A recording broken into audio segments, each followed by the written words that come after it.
হাসিনার পলায়নের 1 বছর হবে কিছুদিন পরেই, আর মাত্র 2 সপ্তাহ পরেই আসবে আবু সাইদের শহীদ মৃত্যুর 1 বছর। তারপর একে একে শুরু হবে শহীদের কাফেলা। ওয়াসিম, মুগ্ধ, ইয়ামিন, আনাস সহ হাজারো শহীদের কাফেলা। কয়েক মাস পরেই হবে নির্বাচন, নতুন সরকার ক্ষমতায় আসবে। কিন্তু প্রশ্ন হচ্ছে, আমরা কি হাসিনার ফ্যাসিবাদী শাসনের অবশেষ সরাইবার পারছি?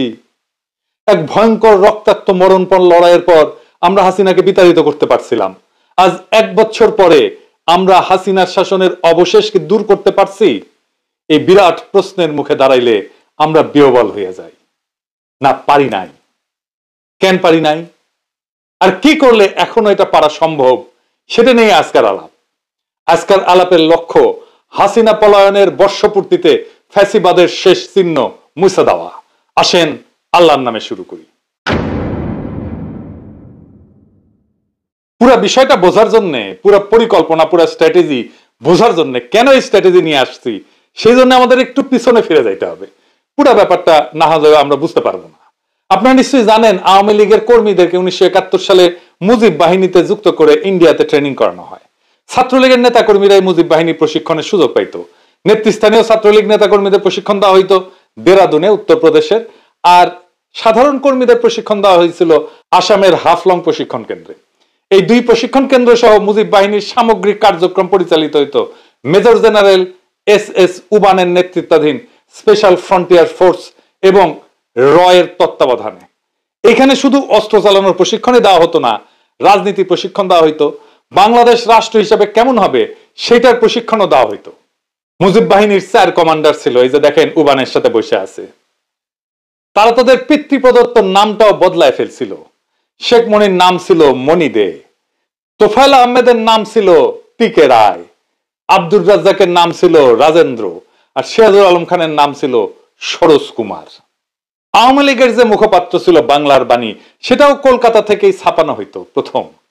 টেকাও দিত এই এই মুজিব বাহিনী পরে রক্ষী বাহিনীতে রূপান্তরিত হয়। 111 এর জেনারেল মাসুদউদ্দিন চৌধুরী রক্ষী বাহিনী থেকে আসা। এই মুজিব বাহিনী বাংলাদেশের রয়ের প্রশিক্ষিত প্রধান রাজনৈতিক শক্তি। বিজেপির যেমন RSS, ঠিক তেমনি বাংলাদেশ আওয়ামী লীগের মুজিব বাহিনী। মুজিব বাহিনীর সদস্য কে ছিল সেটা দিয়ে বুঝতে পারবেন আওয়ামী জামানায় কার কত পাওয়ার ছিল। আওয়ামী লীগের কোর পাওয়ার হাউসে মুজিব বাহিনীর সাথে সংশ্লিষ্ট না হইলে আপনি স্পেসই পাবেন না। যেমন ধরেন ছাত্রলীগের সাদ্দাম হোসেন, ওর বাবা মুজিব বাহিনীর ডেপুটি কমান্ডার ছিল। শাহজাহান খান, মোস্তফা জব্বার, মুজিবুল হক, এরাও মুজিব বাহিনীর। হাসানুল হক কিন্তু জাসদ করে এত গুরুত্বপূর্ণ কেন ছিল? কারণ সেও মুজিব বাহিনীর লোক। এই মুজিব বাহিনী জাসদে রূপান্তরিত হয়। এই জন্যই বলা হয় জাসদ রয়ের বিশেষ কোনো পারপাস সার্ভ করার জন্য তৈরি করা হয়েছিল।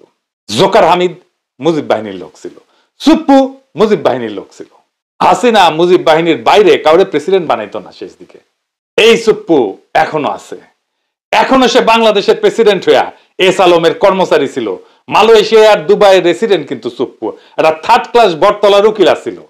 ওই হাসিনার পাশ হইয়া সালাম করতো, পাশ হইয়া পদধূলি নিত রেগুলার দেখা করতে গেলে। এটাই হারামজাদার কাছে শোনেন, নিজের মুখে শুনেন। গত 3 মাস ধরে মাননীয় প্রধানমন্ত্রীকে সালাম করতে গেলে উনি আমার সালাম নিতেন না। তা আমি দেখতাম যে ওনার চরণের ধুলো আমি পাই না। আমার মিশ্র প্রতিক্রিয়া হচ্ছিল যে উনি কেন আমার সালাম নেন না। না, থাক থাক বলে। শুনেছেন কি মাল? এখনো বাংলাদেশের প্রেসিডেন্ট হয়ে আছে। এই হারামজাদার অধীনে আমাদের আগামী নির্বাচন হবে। কি তামাশা! আমাদের পরবর্তী সরকার শপথ নেবে, কি মহা তামাশা! আগামী জাতীয় সংসদের প্রথম অধিবেশনে সে বক্তৃতা দেবে, আর আমাদের নবনির্বাচিত সংসদ সদস্যরা এর ভাষণের উপরে ধন্যবাদ প্রস্তাব আইনা বক্তৃতা করবে। হায় হায়, এই ছিল আমাদের কপালে। সে ছাত্রলীগ করতো, সে গর্ব ভৈরা বলে, শুনেন। আপনি কি রাজনীতি করতেন? আমি জি মাননীয় প্রধানমন্ত্রী, আমি ছাত্রলীগ করতাম। যে বর্বর দল, যে মাফিয়া গুন্ডা বাহিনী আজকে নিষিদ্ধ, ওরে 5ই আগস্টে পাছায় লাঠি দিয়া ভাগায় দেওয়া উচিত ছিল। সেটা হয় নাই। সেটা না হওয়ার কি সমস্যা হয়েছে আপনারা পদে পদে বুঝতে পারতেছেন। কোনো কিছু করা যাচ্ছে না, না জুডিশিয়ারিতে, না আর্মিতে, না প্রশাসনে, না পুলিশে, কোথাও না। জুলাই সনদ করা যাইতেছে না, সংস্কার করা যাইতেছে না। সবকিছুর পিছনে এই সুপ্পু। এই অন্তর্বর্তীকালীন সরকার কোন কার্যকর নিয়ন্ত্রণ প্রতিষ্ঠা করতে পারতেছে না। প্রশাসনের উপরে, ব্যুরোক্রেসির উপরে, স্টেটের উপরে, রাষ্ট্রের উপরে এই অবস্থা চলতে পারে না। এই অবস্থা আশু পরিবর্তন দরকার, যেন বিপ্লবের অসমাপ্ত কর্তব্য সম্পন্ন করতে পারি। একটা কাজ করলেই সেটা সম্পন্ন হইতে পারে। কি সেটা? রয় ট্রেনিং প্রাপ্ত ইন্ডিয়ার খাস দালাল হাসিনার পায়ের ধুলি নেওয়া থার্ড ক্লাস বটতলার উকিল, দুবাই মালয়েশিয়ার রেসিডেন্ট এস আলমের সাবেক কর্মচারী চুপপুরে পাছায় লাথি দিয়া বঙ্গভবন থেকে বাইর করে দেওয়া। এখন প্রশ্ন আসবে, কে হবে প্রেসিডেন্ট বাংলাদেশের? খুবই গুরুত্বপূর্ণ প্রশ্ন। এটার উত্তর আমাদের জানা আছে। কি সেই উত্তর? একজনই আছেন বাংলাদেশের প্রেসিডেন্ট হওয়ার যোগ্য, তিনি বেগম খালেদা জিয়া, যিনি আমাদের ইতিহাসের মহানায়ক, যিনি আমাদের প্রজন্মকে শিখাইছেন মাথা উঁচু করে লড়াই করতে, যিনি বলছিলেন ওদের হাতে গোলামির জিনজির, আমাদের হাতে স্বাধীনতার পতাকা, যিনি দলমতের ঊর্ধ্বে উঠা আজ জাতীয় ঐক্যের প্রতীক হয়েছেন। সেই বাংলাদেশের প্রথম নারী প্রধানমন্ত্রী, আজকে বাংলাদেশের প্রথম নারী রাষ্ট্রপতি হবেন তিনি আর প্রফেসর ইউনূস।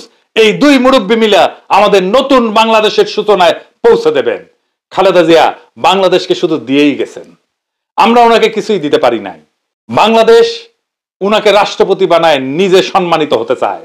বাংলাদেশের ইতিহাসে এমন দুই নেতার অভূতপূর্ব অভিভাবকত্ব আমরা আর কোনোদিন পাবো না। আমরা এই সুযোগ হারাইতে চাই না। আমরা বেগম খালেদা জিয়ার অধীনে নির্বাচন করতে চাই। আমাদের সংসদ সদস্যরা বেগম খালেদা জিয়ার কাছে শপথ পড়ুক, এইটা আমরা চাই। আমরা সেটা দেখতে চাই। ওই শপথের মূল্য অনেক। ওনারা অভিভাবকত্বে থাকলে নির্বাচন এর চাইতে ভালো আর কখনো হবে না। কোনো পুলিশ মিলিটারি লাগবে না, এমনি এমনি শান্তিপূর্ণ এবং উৎসব মুখর নির্বাচন হবে, লিখে রাখতে পারেন। এইবার প্রশ্ন, বিএনপির কি হবে? উনি তো চেয়ারপারসন বিএনপির। ন্যাচারালি বিএনপির দলীয় পদে বেগম খালেদা জিয়া থাকতে পারবেন না। প্রেসিডেন্ট হলে সেই পদ ছাড়তেই হবে। তারেক রহমান এখন যথেষ্ট ম্যাচিউরড। ওনার দলের পূর্ণ দায়িত্ব নিয়ে আগামী নির্বাচনে দলের নেতৃত্ব দেওয়া প্রয়োজন। উনি হবেন বিএনপির চেয়ারপারসন। আমাদের দেশের যত শঙ্কা সব কেটে যাবে বেগম খালেদা জিয়া যদি প্রেসিডেন্ট হন। খালেদা জিয়া মাথার উপরে আছেন, এটাই আমাদের বড় আশা, বড় ভরসার জায়গা। এটাই বাংলাদেশের নিরাপত্তা। উনি আমাদের আয়ু নিয়ে বেঁচে থাকুন। যতদিন আমাদের মধ্যে আছেন তিনি মহামান্য রাষ্ট্রপতি হিসেবেই থাকবেন। আর এই কাজ করতে হবে আগামী 5ই আগস্টের আগেই। আমরা খালেদা জিয়াকে নিয়ে ফ্যাসিবাদের পতনের বর্ষপূর্তির উৎসব করতে চাই। বর্ষা বিপ্লবের পর একটা বছর কেটে গেছে। হাসিনা পালাইছে সত্যি, কিন্তু সে ফেলে গেছে একটা ছায়া, ফ্যাসিবাদের ভারতীয় দালালির আর রাষ্ট্রীয় দখলদারিত্বের ছায়া। আজ আমরা সেই ছায়ার নিচে শ্বাস নিতে পারি না, কথা বলতে পারি না, বিচার করতে পারি না। শহীদের রক্ত এখনো শুকায় নাই। ইয়ামিন, মুগ্ধ, আবু সাইদের শোক আমাদের শিরায় বয়ে চলতেছে। আমরা হাসিনাকে তাড়াইছি, কিন্তু তার রেখে যাওয়া চুপ্পুদের তাড়াইতে পারিনি।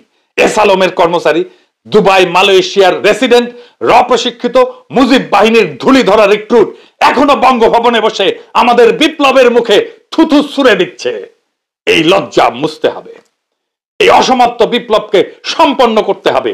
এই পচা কাঠামো থেকে জাতিকে মুক্ত করতে হলে এখনই দরকার সেই ঐক্য, সেই আগুন যেটা ছিল বর্ষা বিপ্লবে, যেটা ছিল শাপলা চত্বরে, যেটা ছিল প্রত্যেকটা শহীদের মুখে। আমরা মাথা নোয়াবো না, আমরা দিল্লির দাসত্ব মানব না। আর তাই সময় আসছে বাংলাদেশের প্রথম নারী রাষ্ট্রপতি বেগম খালেদা জিয়াকে বঙ্গভবনে অধিষ্ঠিত করার। সময় আসছে প্রফেসর ইউনূসের মতো নিরপেক্ষ অভিভাবককে দিয়ে অন্তর্বর্তীকালীন সরকারকে দৃঢ় নেতৃত্বে প্রতিষ্ঠিত করার। সময় আসছে শহীদের কবরের কাছে দাঁড়ায় শপথ নেওয়ার। এই বাংলাদেশ আর কখনো রয়ের অনুগত থার্ড ক্লাস বটতলার দালালদের হাতে তুলে দেওয়া হবে না। আসেন বুকে হাত রাখি, এই 1 বছরের ভুল শুধরাই, পচা কাঠামো ভেঙা ফ্যাসিবাদের শেষ দাগটুকু মুছে ফেলি। শহীদের রক্ত, আমাদের মা বোনদের কান্না আর আগামী প্রজন্মের মুক্ত নিঃশ্বাস, এই 3টা জিনিস আমাদের তাড়না দিক, আমাদের সাহস দিক, আমাদের পথ দেখাক। এইবার আর থামানা, এইবার বিজয়ের শেষ প্রান্তে পৌঁছানো দরকার। বাংলাদেশ বাঁচবে, বাংলাদেশ জায়গা উঠবে, বাংলাদেশ জিতুক। আমরা সবাই চাই বাংলাদেশকে আমরা জিতায়ে ছাড়বো ইনশাল্লাহ। ইনকিলাব জিন্দাবাদ।